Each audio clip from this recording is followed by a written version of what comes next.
Hare Krishna. Bhagavad Gita 6.5 Uddharedatma Natmanam Natmana Mava Sadayet Atmaiva Yatmano Bandhuratmaiva Ripuratmanaha.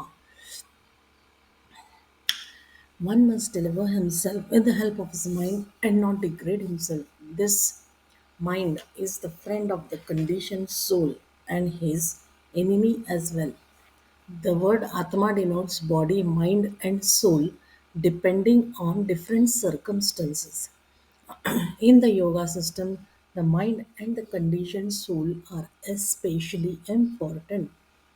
In the yoga system, mind and the soul are especially important. Since the mind is the central point of yoga practice, Atma refers here to the mind.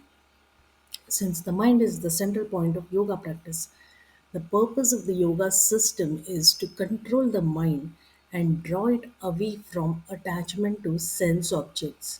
It is stressed herein that the mind must be so trained that it can deliver the conditioned soul from the mire of nations. In material existence, one is subjected to the influence of mind and senses. In fact, the pure soul is entangled in the material world because the mind is involved with the false ego which desires to lord it over the material nature. Therefore, the mind should be trained so that it will not be attracted by the glitter of material nature, and in this way, the conditioned soul may be saved. One should not degrade oneself by attraction to sense objects. The more one is attracted by sense objects, the more one becomes entangled in material existence. The way to disentangle oneself is to always engage the mind in Krishna consciousness. The word he is used for emphasizing this point that one must do this. It is said, Manaiva Manushyanam Karanam Bandha Mokshayam Bandhaya Vishyasango Mukte Nirvishayam Mana. For man, mind is the cause of the bondage and mind is the cause of liberation. Mind absorbed in sense objects is cause of bondage and mind detached from sense objects is the cause of liberation. So the mind which is always engaged in Krishna consciousness is cause of supreme liberation. Is the cause of supreme liberation.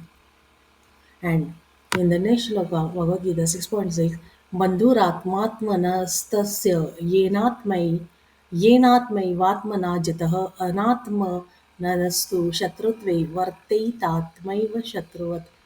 For him who has conquered the mind is the best of friends, but for one who has failed to do so, his mind will remain the greatest enemy. The purpose of practicing Eightfold Yoga is to control the mind in order to make it a friend in discharging the human mission.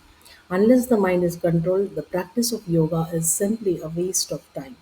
One who cannot control his mind lives always with the greatest enemy, and thus his life and its mission are spoiled.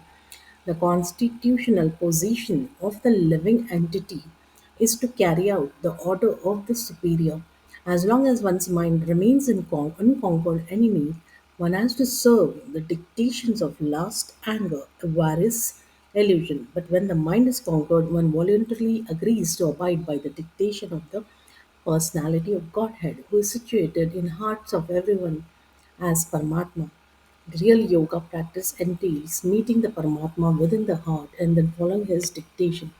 For one who takes to Krishna consciousness directly, perfect surrender to the dictation of the Lord follows automatically.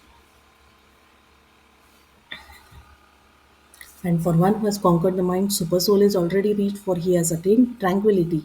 To such a man, happiness and distress, heat, cold, honor and dishonor are all the same. Hare Krishna. Thank you very much.